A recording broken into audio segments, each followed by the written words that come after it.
Shalom dan salam sehat selalu. Selamat berjumpa jemaat Tuhan yang dikasihi dan diberkati Tuhan Yesus Kristus. Kita berjumpa kembali melalui renungan harian edisi Selasa 9 Maret tahun 2021. Bacaan firman Tuhan hari ini dari 2 Tawarik pasal 29 ayat 3 sampai 17. Marilah kita berdoa, mohon hikmat dan pimpinan Roh Kudus sebelum kita membaca bahkan merenungkan firman Tuhan. Kita berdoa. Tuhan, kami bersyukur untuk penyertaan-Mu, kasih dan pemeliharaanmu bagi kami. Kami menikmati kehidupan hari ini semuanya karena anugerah-Mu. Kami mau memaknai hidup ini Tuhan dengan senantiasa melakukan apa yang baik dan berkenan di mata Tuhan. Hidup menyenangkan Tuhan dan menjadi berkat bagi sesama.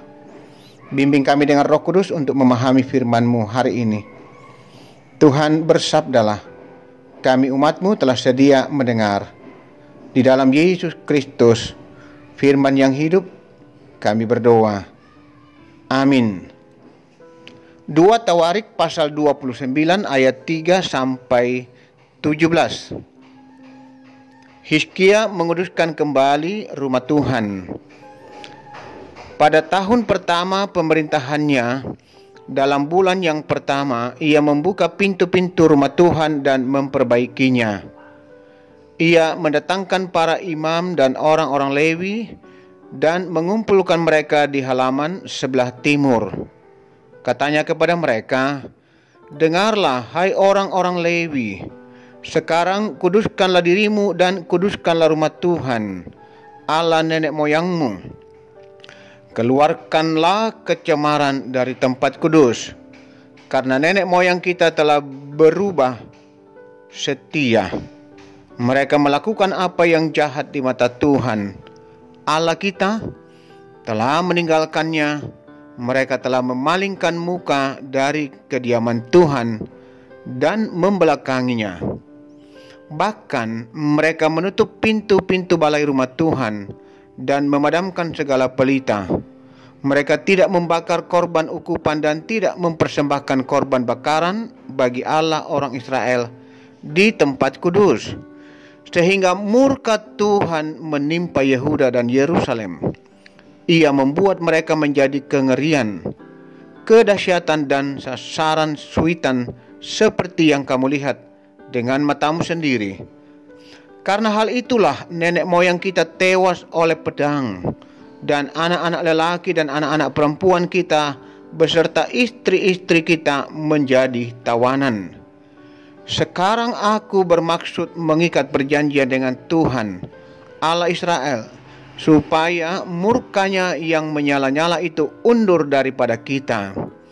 Anak-anakku, sekarang janganlah kamu lengah, karena kamu telah dipilih Tuhan untuk berdiri di hadapannya, untuk melayani Dia, untuk menyelenggarakan kebaktian dan membakar korban baginya.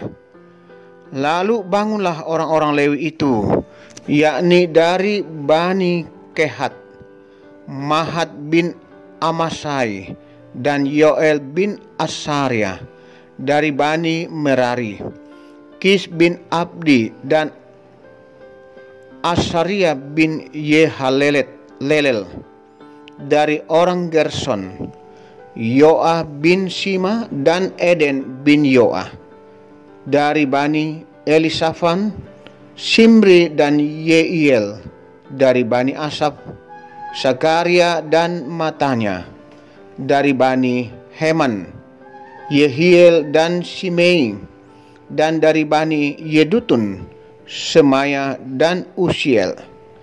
Mereka mengumpulkan saudara-saudaranya dan menguduskan dirinya. Kemudian mereka datang menurut perintah raja, sesuai dengan firman Tuhan, lalu mentahirkan rumah Tuhan. Sesudah itu masuklah para imam ke bagian dalam rumah Tuhan untuk mentahirkannya. Semua yang najis yang didapati mereka di dalam bait Tuhan di bawah ke pelataran rumah Tuhan. Orang-orang Lewi menerimanya untuk diangkut keluar ke lembah Kidron. Pekerjaan menguduskan itu dimulai pada tanggal 1 bulan yang pertama. Pada hari ke-8 bulan itu mereka sampai ke balai rumah Tuhan dan menguduskan seluruh rumah Tuhan dalam 8 hari.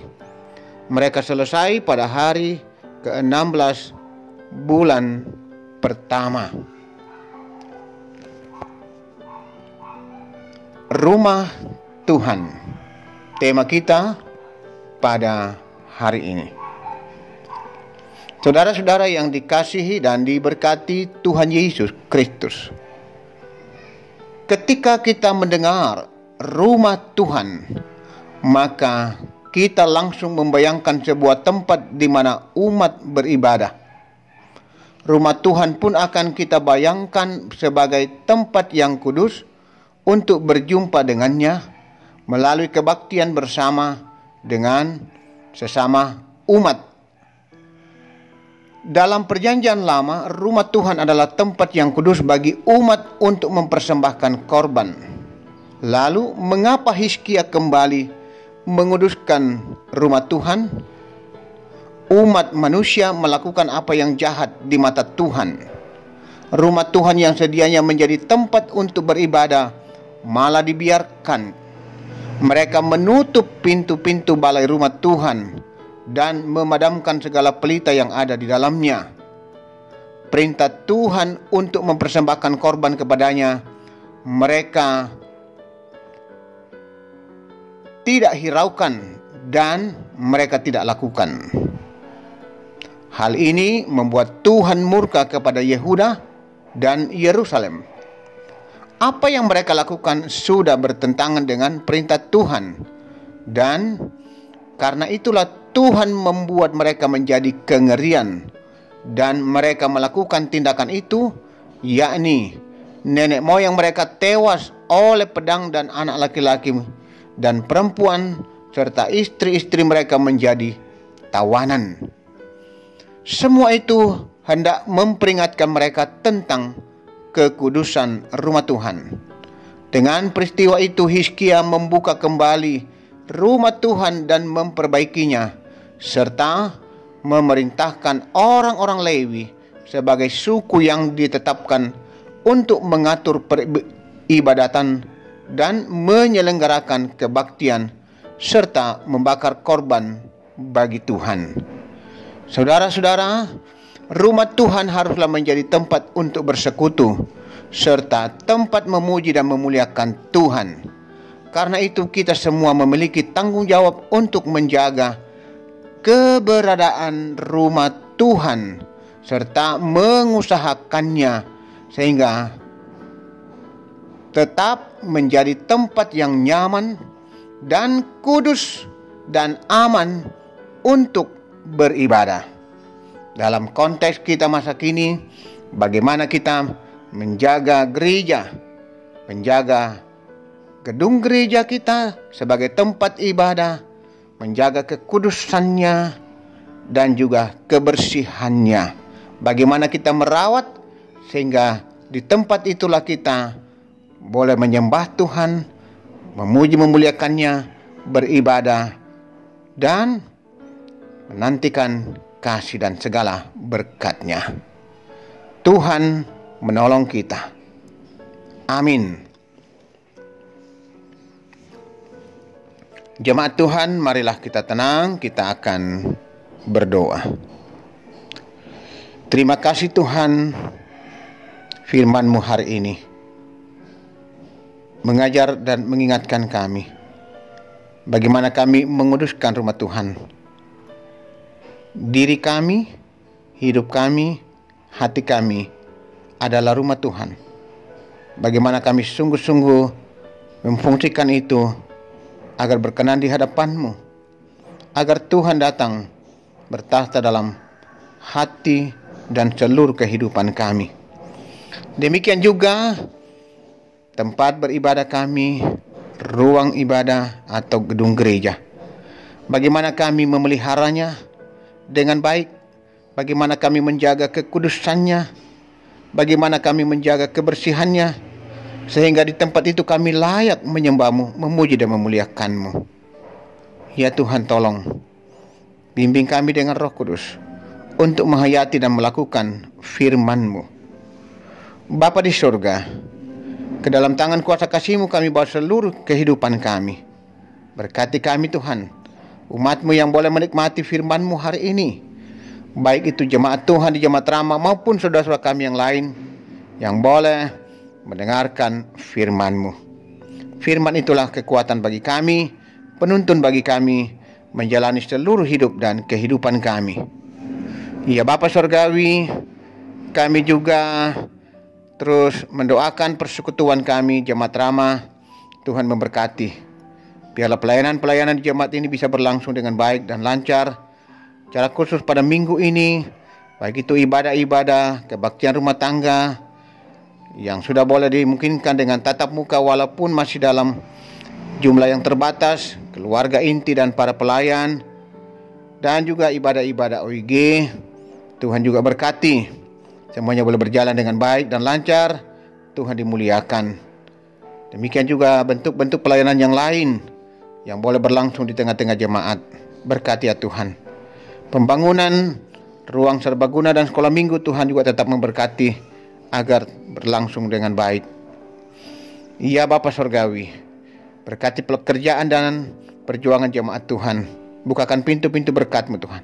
Bahkan yang masih berjuang mencari pekerjaan, bukakan jalan. Tolongnya Tuhan. Kepadamu kami berseru dan berharap. Anak-anak kami dalam menuntut ilmu, Tuhan juga berkati. Mereka berjuang dengan sungguh, mengandalkan Tuhan, mereka pun sukses. Yang mencari pasangan hidup, arahkan mereka, bimbing mereka dengan Roh Kudus. Mereka tetap setia hanya kepada Tuhan Yesus. Tuhan pasti menyediakan yang terbaik. Orang tua kami tetaplah menopang mereka, menguatkan para lansia, sehingga tetap semangat kuat, berserah dan bersandar pada Tuhan Yesus. Ya Bapa Surgawi, berkati juga saudara-saudara kami yang boleh bersyukur karena menikmati kasih kebaikan Tuhan dalam hidup mereka. Yang berulang tahun, mensyukuri dan merayakan ulang tahun perkawinan, dikaruniai anak, dikaruniai cucu, sembuh dari sakit penyakit, naik pangkat, lulus ujian, dan berbagai hal yang mereka boleh nikmati. Terima kasih Tuhan Yesus. Ya Bapa Surgawi, secara khusus bagi kekasih kami, keluarga Enos Tikara, yang Tuhan boleh anugerahkan seorang anak bagi mereka. Pelihara berkati anak kekasih yang Tuhan sudah anugerahkan bagi Enos dan Eri. Bapa Surgawi, kami juga mendoakan saudara-saudara kami yang dalam beban pergumulan sakit penyakit, baik di rumah maupun di rumah sakit, baik itu karena faktor usia sudah lansia, pun juga yang sudah lama sakit bergumul di rumah. Tuhan tolong mereka, jamah mereka, pulihkan dan sembuhkan. Saudara-saudara kami yang masih dirawat di rumah sakit, Nyonya Ruth Agustino di Wahidin, Nyonya Perundu Padang di Rumah Sakit Bayangkara, anak kekasih Juan Chandra Nathaniel, anak dari Bapak Nathaniel sampai Buah di Luramai, Bapak Yakobus Pagiling di Rumah Sakit Siloam. Ya Tuhan, lawat, pulihkan dan sembuhkan mereka. Kepadamu kami berseru dan memohon pertolongan-Mu. Saudara-saudara kami yang masih terus dalam pemulihan di rumah, dan juga karena faktor usia di rumah, Tuhan juga tetap tolong, topang dan kuatkan, pulihkan mereka. Kekasih kami, Nyonya Agustina Patongloan, Nyonya Dorce Tumembo, Diaken Nyonya Cihadengen, Nenek Boko, Nyonya Matius Ruru, Bapak TR Andi Lolo, Bapak Yusuf Rante, Bapak Oni Lakbur Lawal, Keisha, anak dari Bapak Leonard Sambo,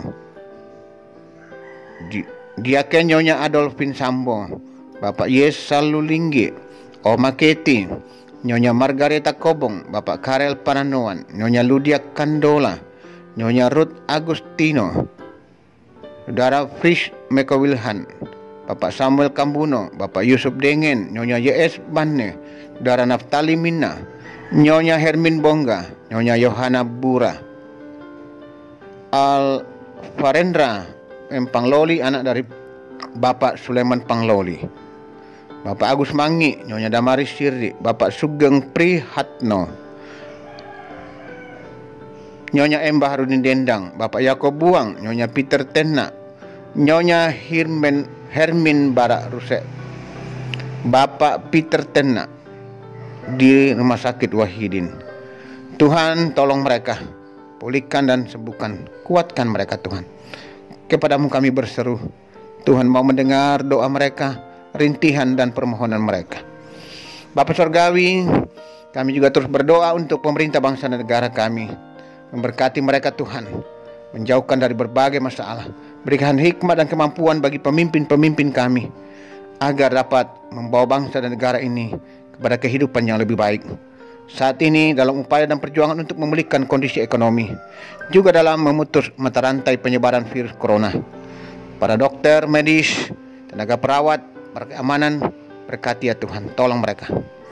Bapa Surgawi, ini kami, ampunilah dosa-dosa dan salah kami, kasihani kami Tuhan, dengar kami yang berdoa, bersyukur dan memohon, di dalam kuasa dan kasih Tuhan Yesus Kristus, Tuhan Juru Selamat yang selalu setia mengasihi, menolong dan memberkati hidup kami. Amin.